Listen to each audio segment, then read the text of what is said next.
Pertanyaan seperti ini sangat sulit untuk dijawab. Ketika kita memberikan seseorang sesuatu, ternyata kita lihat sesuatu itu tidak dipakai. Lalu kita minta lagi, boleh atau tidak? Jawab, misalnya yang tidak baik diberikan Nabi kita tercinta SAW untuk perbuatan seperti yang ditanyakan.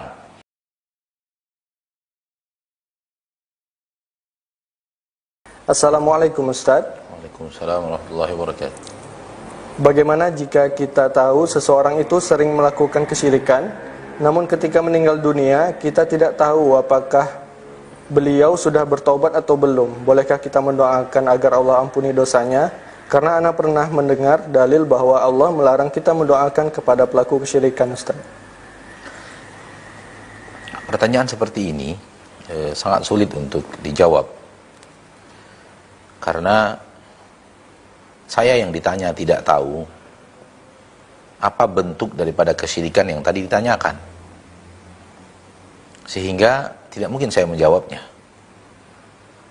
Pertanyaannya melakukan kesyirikan. Kesyirikan yang seperti apa? Karena butuh ilmu untuk menilai pekerjaan yang disebut sebagai kesyirikan. Sementara saya tidak punya ilmu tentang itu. Saya hanya mendengar seorang yang bertanya, seorang melakukan kesyirikan. Apakah benar kesyirikan yang tadi dilakukan syirik besar atau belum sampai kepada syirik besar? Saya tidak tahu. Sehingga mohon maaf kepada saudara kita yang bertanya di awal pertanyaan di pagi hari yang berbahagia ini, Anda tidak bisa menjawab pertanyaan antum karena tidak ada ilmunya tentang apa yang antum tanyakan. Wallahu a'lam. Syukur Ustaz atas jawabannya. Baik, selanjutnya kita masih menunggu penelpon yang masuk di nomor 0811-755-0606. Baik, sembari menunggu, kita bacakan pertanyaan yang masuk melalui WhatsApp. Assalamualaikum warahmatullahi wabarakatuh, Ustaz. Waalaikumsalam warahmatullahi wabarakatuh. Semoga Allah selalu memberi keberkahan ilmu antum, Ustaz. Amin. Ustaz mau bertanya, bagi saya penuntut ilmu yang pemula, buku karangan siapa yang cocok bagi saya, yang mudah dipahami oleh saya? Syukron, jazakallahu khairan.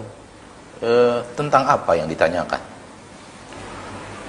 Karena ketika Anda bertanya buku apa yang paling cocok kepada saya sebagai pemula dalam menuntut ilmu, yang ditanyakan buku apa? Masalah apa? Karena disiplin ilmu agama juga bervariasi. Ada disiplin ilmu akidah, ada disiplin ilmu tafsir, ilmu hadis, ilmu usul tafsir. Saya berharap karena kajian kita dari subuh adalah masalah akidah, maka pertanyaan antum juga kita hubungkan dengan masalah akidah. Mudah-mudahan itu yang antum maksud. Karena tadi sebelum acara ini dimulai, kita sempat melakukan kajian live dalam masalah akidah. Maka buku yang paling cocok untuk antum, pertama, buku Kitabut Tauhid karya beberapa orang ulama yang sudah diterjemahkan ke dalam bahasa Indonesia. Kitab Tauhid jilid 1 lebih kurang 120 sampai 130 halaman. Demikian juga yang jilid 2 dan jilid 3. Itu yang terbaik untuk pemula. Dan setelah itu antum bisa mempelajari kitab Ushulul Tsalatsa. Kemudian antum bisa mempelajari kitab Tauhid beserta syarahnya Fathul Majid. Wallahu ta'ala a'la wa a'lam bishawab. Nah, syukron Ustaz atas jawabannya. Semoga bisa dimengerti untuk yang bertanya. Baik, selanjutnya kita terima penelpon yang sudah masuk. Halo, assalamualaikum. Waalaikumsalam. Ya, dengan Bapak siapa di mana? Dengan Ilham di Petambangan. Ya, Bapak Ilham di Petambangan. Silakan Bapak pertanyaannya. Ya, assalamualaikum Ustaz. Waalaikumsalam warahmatullahi wabarakatuh.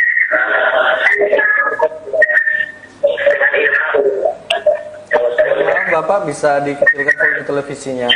Iya Ustaz. Gini Ustaz, kita kan dilarang keluar rumah, kita disuruh di rumah saja. Dan kalau untuk sholat Jumat Ustaz, setelah orang sholat Jumat baru kita sholat di rumah atau begitu ajan kita langsung sholat ganti zuhurnya? Satu lagi Ustaz, Baik. kita membeli barang pada seseorang. Setelah barang itu nampaknya enggak dipakai sama orang tuh, saya minta lagi Ustaz. Apa itu boleh Ustaz? Ulangi Pak, yang kedua. Yang kedua, saya kan membeli sesuatu barang kepada seseorang, misalnya parabola gitu. Jadi parabolanya setelah sudah tidak dipakai, tertaruh aja. Jadi saya minta lagi barang tuh. Apa boleh enggak? Menurut hadis Rasul kan boleh, saya pernah dengar tidak boleh minta barang setelah dikembalikan, setelah diberikan. Sekian Ustaz. Baik. Terima kasih. Assalamualaikum. Assalamualaikum warahmatullahi wabarakatuh. Ketika kita tidak melaksanakan sholat Jumat disebabkan antisipasi untuk menolak mudarat, maka pertanyaannya, kapan kita melakukan sholat zuhur di rumah? Apakah harus menunggu orang selesai Jumat dari masjid-masjid yang masih mendirikan Jumat di negeri kita, atau sudah boleh ketika azan sudah berkumandang? Jawabannya adalah, lakukan sholat zuhur ketika waktu sholat zuhur sudah masuk. Lakukan sholat zuhur, kalau memang kita sholat zuhur di rumah, ketika waktu sholat zuhur telah masuk. Dan waktu sholat zuhur telah masuk dengan zawalus syams, dengan condongnya matahari ke arah barat. Matahari datang dari arah timur, dan ketika dia sudah mulai condong ke arah barat, maka ketika dia telah meninggalkan ufuk di tengah dan condong ke arah barat, maka telah masuk waktu zuhur.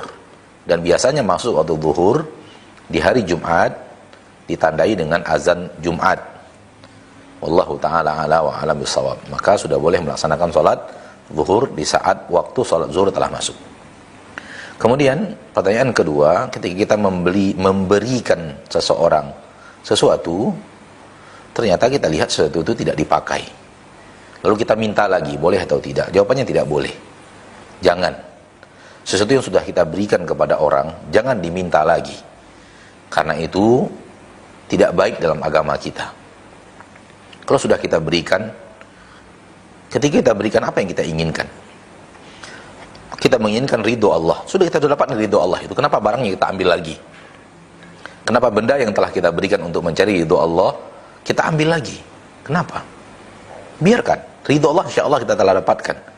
Jangan kemudian kita ambil lagi barang. Nabi kita tercinta Muhammad SAW mengatakan, al-aidu fi hibatihi kal kalbi yaqi'u thumma ya'udu fi qai'ihi. Orang yang telah memberi kemudian mengambil lagi pemberiannya, itu bagaikan anjing yang muntah kemudian memakan kembali muntahnya. Ini permisalan yang tidak baik diberikan Nabi kita tercinta SAW untuk perbuatan seperti yang ditanyakan. Maka seorang muslim setelah memberi, jangan sekali-kali dia ingin kembali untuk mengambil pemberiannya kepada orang lain. Wallahu ta'ala ala wa alam bisawab. Nah, syukron Ustaz atas jawabannya serta penjelasannya. Semoga bisa dimengerti untuk Bapak tadi yang bertanya dan kita semua yang mendengarkan. Baik, selanjutnya kita bacakan pertanyaan masuk melalui WhatsApp. Assalamualaikum Ustaz. Waalaikumsalam warahmatullahi wabarakatuh. Ana Ahmad Alwi Ambadar dari Madinah Al-Munawwarah. Ana ingin bertanya Ustaz, apa hukumnya menikah namun melaksanakan via telepon atau video call sama orang tua?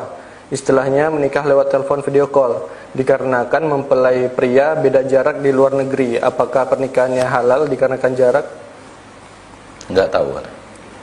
Anda tidak tahu apakah alat-alat yang ada, alat komunikasi yang ada di zaman kita sekarang sudah mewakili kehadiran langsung atau tidak.